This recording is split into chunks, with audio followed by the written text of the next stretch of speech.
Hello everyone. Are you working on AI agents or tool calling projects but find that running models locally is clogging up your PC's memory? In this video, I'm going to show you how to offload that entire workload to an Android phone using my application LLM Hoster.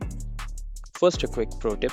In this application, in the settings, make sure to turn off LLM thinking. By setting it to instruct mode, the model skips the reasoning process, which makes the tool calling execution pretty faster.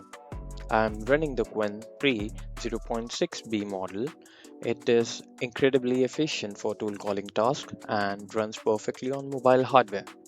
I have written a simple script using LangChain. As you can see, I'm pointing the API base URL to my phone's IP address. When I run this, the agent analyzes the prompt, identifies the tool it needs, and executes it all while my PC's resources remain completely free for other tasks. This is a great tool if you are learning AI and making AI projects. You get the power of local agent without the overhead. You can grab the full code for the setup on my GitHub profile, and you can download the LLM hoster from the Play Store. Links are in the description. Let's get building.